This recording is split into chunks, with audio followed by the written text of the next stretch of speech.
Mahasiswa bahkan pelajar berdemonstrasi di penjuru tanah air, menolak efisiensi anggaran dan sejumlah kebijakan pemerintah Prabowo Gibran yang dinilai memberatkan.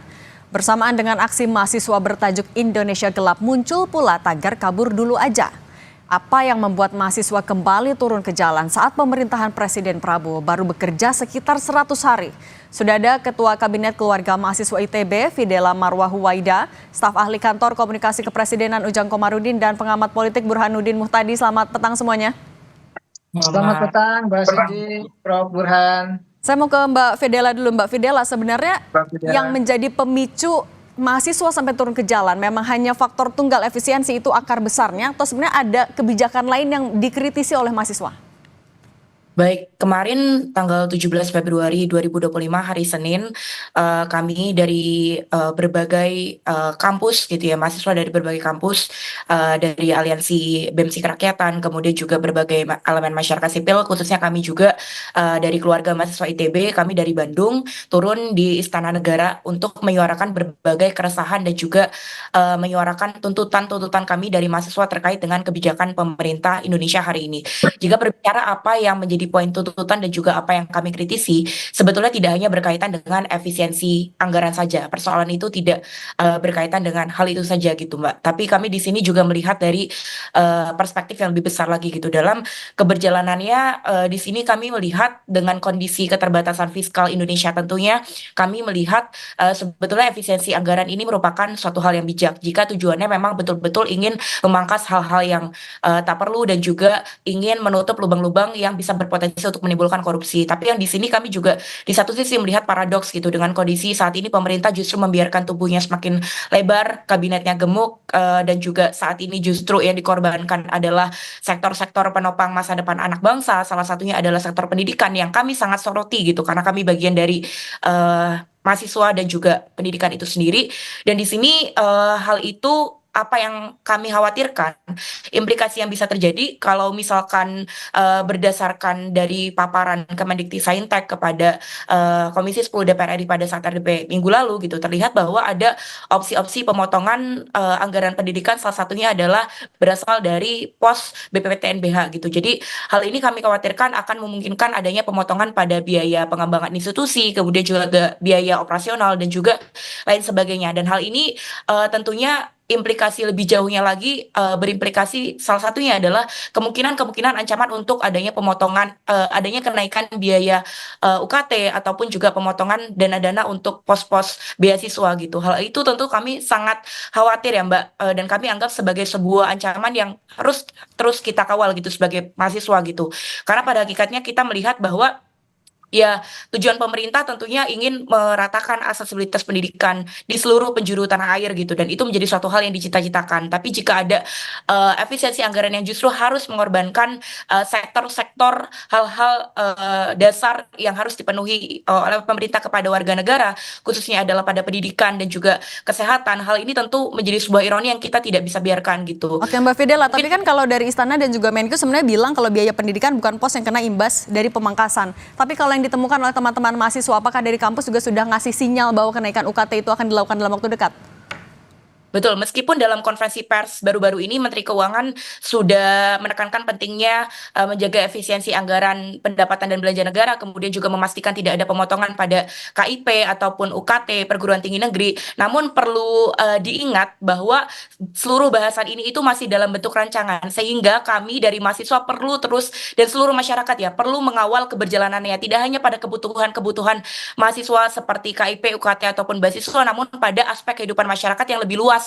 Seperti pun saat ini yang kita kawal adalah kesejahteraan para pendidik, seperti tukin dosen, dana riset, kebutuhan kesehatan, dan juga kami menyoroti bahwa aspek-aspek ini itu merupakan aspek yang krusial untuk menjaga kestabilan sosial, sehingga adanya disrupsi ataupun kenaikan-kenaikan biaya dan juga pemotongan anggaran pada pos-pos penting ini akan mengganggu keberlangsungan hidup masyarakat banyak. Oke, kita tanya dulu ke Kang Ujang. Kang Ujang, tadi kalau catatan dari mahasiswa banyak kebijakan yang tampaknya kontradiktif, kemudian juga masih berupa rancangan sehingga tidak jelas ketika diterima oleh publiknya. Ini tanggapan dari Istana seperti apa?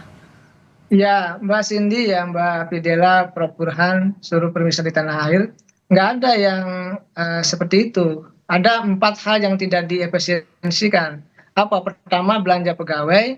Yang kedua, layanan dasar pegawai. Yang ketiga itu layanan publik. yang keempat adalah bantuan sosial. Nah, yang sifatnya layanan publik, yang sifatnya bantuan sosial tadi perlu ditekankan termasuk beasiswa, itu tidak ada efisiensi, tidak ada pengurangan, bahkan tidak ada pemotongan termasuk biaya UKT. Dan ini perlu dipahami bahwa apa yang kami lakukan adalah ingin memastikan bahwa keempat hal tadi itu betul-betul berjalan, betul-betul bisa diimplementasikan dan tidak ditafsirkan atau tidak salah tafsir dari kementerian dan lembaga. Apa yang menjadi tuntutan teman-teman mahasiswa tentu kita hormati sebagai bagian daripada pemerintahan yang demokratis. Artinya betul kami harus dikontrol, harus diawasi untuk memastikan apa yang menjadi kebijakan Bapak Presiden, apa yang menjadi kebijakan pemerintah itu betul-betul berpihak kepada rakyat Indonesia, Kang khususnya Ujang, kepada tapi mahasiswa. kan sinyal UKT naik juga dari menterinya sendiri. Ini apakah artinya ada penerjemahan yang tidak sinkron antara pemerintah atau dari istana dan juga dari kementerian, atau miss-nya di mana sebenarnya? Yang pasti yang jelas Inpres ya, Instruksi Presiden nomor 1 2025 itu ya mesti dijalankan ya dengan sebaik-baiknya. Nah, ketika ada persoalan di lapangan tentu ada persepsi, ada kesalahpahaman penafsiran dari kementerian dan lembaga. Tetapi ini sudah clear semua, sudah jelas semua, sudah selesai semua. Adik-adik mahasiswa yang terhormat ya di seluruh kampus itu kembali ke kampus, silahkan belajar dengan baik, silahkan belajar dengan tertib, sehingga apa yang menjadi target dari pemerintah untuk menghadirkan generasi emas di 2045 itu betul-betul tercapai. Kita tidak pernah menghalangi mahasiswa untuk melakukan demonstrasi, karena itu bagian daripada inherent kita ingin memastikan demokrasi berjalan dengan baik di Republik ini. Oke. Yang harus kami pastikan adalah bagaimana pemerintah menjalankan amanah ini dengan baik. Artinya tadi apa yang menjadi kekhawatiran, apa yang menjadi kritikan, apa yang menjadi aspirasi dari adik-adik mahasiswa itu sudah kita jelaskan melalui Kemenkyu ya, Ibu Menkyu sudah clear dengan tegas, dengan jelas memastikan apa yang menjadi tuntutan dari adik-adik mahasiswa. Oke. Sudah tidak ada masalah. Oke, ke Mas Burhan. Mas Burhan, Anda sepakatkah dengan Kang Ujang kalau sebenarnya sudah clear kok soal kebijakan ini, tidak ada miss lagi di antara kementerian lembaga, apalagi sampai di publiknya sendiri? Ya, sebenarnya kalau kita runut dari awal munculnya isu efisiensi anggaran dan kemudian pihak KL ya maupun DPR membincangkan apa saja yang mau dipotong, apa saja yang mau dipangkas, itu saya melihat ada semacam kekacauan komunikasi ya. Karena antara satu pejabat dengan pejabat yang lain itu bicara dengan frekuensi yang tidak sama. Misalnya, ketika bicara soal belanja barang dan jasa, itu kalau kita ikuti lebih jauh, di situ di dalamnya termasuk adalah tenaga kontrak, tenaga honorer yang ikut kena potong. Di kepala Kang Ujang yang termasuk tidak dipotong adalah belanja pegawai. Tetapi banyak sekali petugas yang bekerja ke KL kita, tetapi statusnya bukan pegawai. Misalnya juru irigasi, penjaga kereta, kemudian penyiar RRI, itu kan mereka banyak yang statusnya adalah tenaga honorer. Dan ketika terjadi penghematan atau pemangkasan, yang paling mudah dipangkas adalah belanja barang dan jasa. Dan ini kemudian disikapi atau disalah tafsiri atau disalahpahami seolah-olah pemerintah betul-betul tidak punya uang. Jadi menurut saya perlu satu komunikasi publik yang jauh lebih sistematik, ya, karena ada dua peristiwa nih Cindy. Peristiwa yang pertama, komitmen pemerintah untuk melakukan penghematan, apa yang Kang Ujang sebut dengan istilah menghapus atau memotong lemak dan meningkatkan otot. Nah, ini satu, pemerintah nasional melakukan efisiensi. Penjelasan soal pemotongan lemak ini juga harus jelas termasuk di sektor pendidikan ya Mas Burhan. Yang kedua Cindy, itu penghematan yang sama substansinya dilakukan oleh gubernur terpilih Deddy Mulyadi. Dua-duanya melakukan hal yang sama, budget cut. Tapi kalau kita analisis kenapa komunikasi publik Deddy Mulyadi itu jauh lebih baik. Kalau kita lihat tone-nya di media sosial, budget cut yang dilakukan oleh Deddy Mulyadi itu jauh lebih positif. Kenapa? Karena dia memulai dengan memotong kenikmatan dan privilege yang dimiliki sebagai gubernur. dia potong belanja untuk jalan-jalan ke luar negeri, dia potong anggaran untuk barang, untuk beli pakaian dinas, mobil dinas. Dia mulai dari dirinya sendiri. Dan ketika akhirnya ada pemotongan, terutama yang berkaitan dengan ATK, berkaitan dengan yang lain-lain, itu masyarakat bisa terima. Nah, menurut saya ini bisa dilakukan oleh pemerintah nasional dengan memulai penghematan dari atas. Baru kemudian meminta rakyat untuk berkorban. Oke, kita tanya dulu ke Kang Ujang. Kang Ujang, kalau tadi kata Mas Burhan ada tidak sama frekuensi antara pemerintahnya sendiri. Kemudian juga kenapa kalau pemotongan tidak dari yang atas dulu, dari elitnya dulu. Tanggapan Anda seperti apa? Ya, kami sudah memotong ya. Di atas sudah, di istana juga kami mengefisiensikan anggaran yang ada. Perjalanan dinas dikurangi, rapat-rapat kami juga di kantor gitu. Kami tertib dengan apa yang menjadi instruksi Bapak Presiden. Tetapi memang ada kementerian lembaga yang tadi mungkin agak gelisah, agak salah tafsir dan lain sebagainya. Ke Mbak Fidela, mau minta tanggapan Mensesnek bilang tidak ada Indonesia gelap. Dari mahasiswa menanggapinya bagaimana? Baik, dari kami sendiri melihat bahwa tadi ya Mbak, tidak hanya berfokus pada satu isu saja sebetulnya, tidak hanya berfokus pada isu efisiensi anggaran saja, tapi kami menyoroti kebijakan-kebijakan pemerintah secara keseluruhan gitu. Jadi di tuntutan kami pun jelas gitu, kami menuntut pemerintah untuk melakukan evaluasi secara besar-besaran dan menyeluruh terhadap seluruh kebijakan dan juga segera perbaiki berdasarkan evaluasi dan juga masukan dari rakyat gitu. Jadi yang kami soroti adalah kami menuntut pemerintah untuk segera bentuk dan laksanakan kebijakan yang pro rakyat dan juga berbasis ilmu pengetahuan, dan dengan kondisi hari ini kami menuntut pemerintah untuk segera menstabilkan kondisi sosial dan juga membatalkan kebijakan dan program yang tidak produktif dan juga tidak berpihak pada rakyat.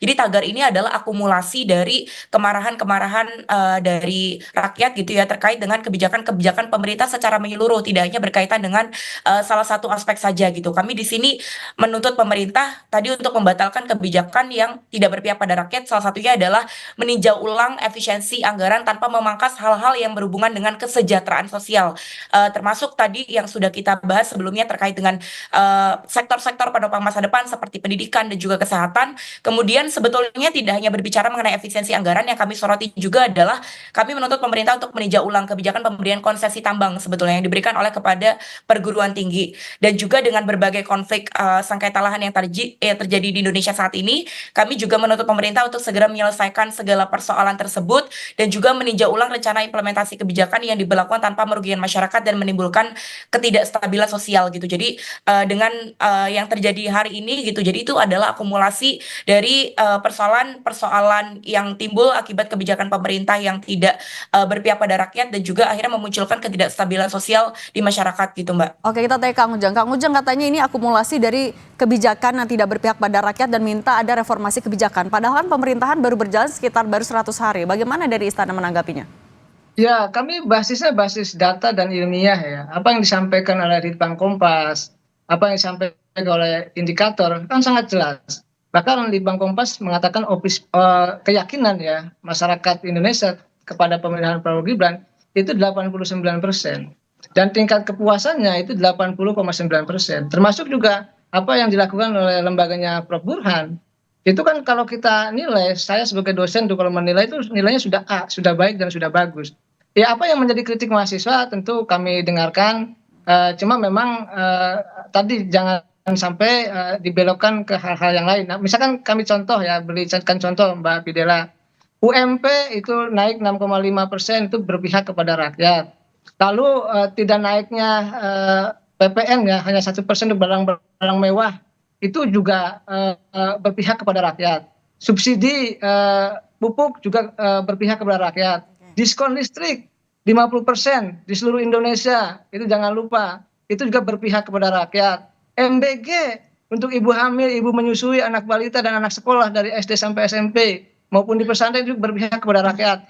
Cek kesehatan gratis juga berpihak kepada rakyat. Lalu tiket pesawat turun 10% ketika Nataru juga berpihak kepada rakyat. Artinya insya Allah kebijakan-kebijakan kami mudah-mudahan ke depan lebih berpihak lagi kepada rakyat. Seperti itu. Mohon doa restunya teman-teman mahasiswa juga. Oke, kalau dari Mas Burhan mencermatinya sebenarnya kebijakan yang sebenarnya paling urgent untuk evaluasi, diperbaiki apa saja? Apalagi kan ini juga baru 100 hari, tapi dari mahasiswa sudah minta ada reformasi kebijakan, apalagi ini dibilang akumulasi dari apa yang sudah terjadi di belakang-belakang. Catatan dari Anda seperti apa? Iya, jadi catatan saya ada dua. Pertama adalah terkait dengan kebijakan teknokratiknya itu sendiri. Yang kedua adalah komunikasi publiknya. Nah, kalau kita lihat dari kebijakan teknokratiknya sendiri, terutama berkaitan dengan efisiensi anggaran, ini kan secara substansi bagus ya. Jadi membuang lemak jahat, membuang kolesterol. Tetapi harus disampaikan apa yang mau dipangkas, apa yang mau dipotong. Dan harus sama frekuensinya antara Presiden Prabowo dengan jajaran di bawahnya. Yang kedua, kalau mau dipangkas, buat apa? Nah, ini harus sampai ke mahasiswa, ke masyarakat secara luas, supaya tidak terjadi kesalahpahaman. Nah, itu yang pertama. Yang kedua, ini saya melihat bigger picture-nya, Cindy. Jadi kalau kita lihat, kita pernah mendengar ya istilah paradoks Chile ya, Chilean paradox. Itu negara Chile, itu negara yang sangat berhasil dalam menurunkan kemiskinan dari 53% ke 6%, kemudian juga sukses meningkatkan income per kapita, Human Development Index terbaik di Amerika Latin, tetapi suatu saat tahun 2019 mereka menaikkan fee buat transportasi publik. Kemudian kelas menengah marah, hampir terjadi revolusi. Jadi ada paradoks di tengah keberhasilan pemerintah dalam banyak hal, gara-gara kelas menengahnya marah, itu hampir tumbang. Nah, apa poinnya dalam konteks Indonesia? Kelas menengah ini, itu kan turun, Cindy, dari 23% di 2018, sekarang tinggal 17%. Karena mereka ini cenderung kurang mendapatkan proteksi sosial. Jadi negara itu lebih banyak berpihak ke kelas menengah bawah, dengan bansos, dengan berbagai macam pelindungan sosial. Kelas menengahnya ini harus disantuni. Mahasiswa itu bagian dari kelas menengah. Jadi jangan sampai kelas menengah, ini istilahnya Hatip Basri ini, dirigent professional complainer ini, karena mereka pendidikannya baik, ekspektasi naik, tiba-tiba setelah lulus sulit cari pekerjaan. Oke, Nah, ini jangan dianaktirikan gitu ya Mas Burhan ya. Oke. Jadi ini harus diwaspadai, dimitigasi, disanduni, supaya kebijakan pemerintah tidak mendapatkan resistensi di kelompok kelas menengah yang secara statistik lebih sedikit memang, tetapi mereka jauh lebih vokal dan jauh lebih kritis. Oke, baik. Mas Burhanuddin Muhtadi, pengamat politik, Kang Ujang Komarudin, staf ahli Kantor Komunikasi Kepresidenan, dan Mbak Fidela Marwah Huwaida, Ketua Kabinet Keluarga Mahasiswa ITB. Terima kasih sudah berbagi di Kompas Petang. Saya selalu semuanya. Amin, sama-sama Mbak Cindy, Mbak Fidela.